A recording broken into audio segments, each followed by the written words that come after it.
ഗമശുവ എല്ലാവരും സുഖമായിട്ടിരിക്കുന്നു. എന്തൊക്കെയുണ്ട് വിശേഷങ്ങൾ? അപ്പം നമുക്കിന്നൊരു ബർത്ത്ഡേ വ്ലോഗ് കാണാവേ. ഞങ്ങൾ മഷൂദ്ക്ക് കയറിയാണ് അങ്ങോട്ടേക്ക് പോകാനായിട്ട് പ്ലാൻ ഇട്ടത്. പതിലും തിരക്ക് ഉണ്ടായിരുന്നു മഷൂദ്ക്കലെന്ന്. എന്താണ് അതിനുള്ള കാരണം എന്ന് ഞങ്ങൾക്ക് അറിഞ്ഞൂടാ. പാർട്ടിക്ക് പോകുന്നതിന് മുമ്പ് ആദ്യം കട്ടയും കേക്ക് വാങ്ങിക്കണമല്ലോ. അതുകൊണ്ട് ഞങ്ങൾ ഫ്രസ്കോട്ട് സ്റ്റോപ്പിലിറങ്ങി കേക്ക് വാങ്ങിക്കാൻ. കുറേ വെറൈറ്റീസ് ഓഫ് കേക്ക്സ് ഉണ്ടായിരുന്നു. പക്ഷേ എല്ലാം നമുക്ക് ഇഷ്ടപ്പെടുന്ന ഫ്ലേവേഴ്സ് ആയിരുന്നില്ല. ഞങ്ങൾക്ക് ഇഷ്ടപ്പെട്ട ഒരു ചോക്ലേറ്റ് കേക്കുമായിട്ട് ഞങ്ങൾ അവിടെ നിന്ന് ഇറങ്ങി. അത്യാവശ്യം രാത്രി അപ്പോഴേക്ക് കുര്യനും സംഖ്യയും കൂടെ നമ്മൾ പിക്കാക്കാനായിട്ട് വന്നു. നമ്മളവിടെ നേരെ പോയത് വഹാബ്ക്കയുടെ വീട്ടിലേക്കാണ്. ഇന്ന് വഹാബ്ക്കയുടെ ബർത്ത്ഡേ ആണ്. അവിടെ ചെന്ന പാടെ നമുക്ക് നാട്ടിൽ നിന്ന് കൊണ്ടുവന്ന കുറേ സ്നാക്സ് ഒക്കെ കഴിച്ചു കഴിഞ്ഞപ്പോഴേക്കും മെയിൻ കോഴ്സായിട്ടുള്ള ബിരിയാണിയും ചിക്കൻ ഫ്രൈയും ഞങ്ങൾക്ക് തന്നു. അതിനുശേഷം ഒരു ഗ്ലാസ് പായസം കൂടെ കുടിച്ചപ്പം വയറ് നിറഞ്ഞു.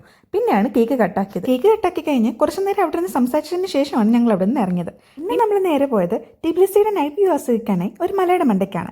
അവിടെ ഒരു പള്ളിയൊക്കെ ഉണ്ടായിരുന്നു. അവിടുന്ന് ടിബിലിസിയുടെ നൈറ്റ് വ്യൂ കാണാൻ എന്ത് രസമാണെന്നോ. ഞങ്ങൾ കുറേ നേരം ഇങ്ങനെ നോക്കി അവിടെ തന്നെ നിന്നു.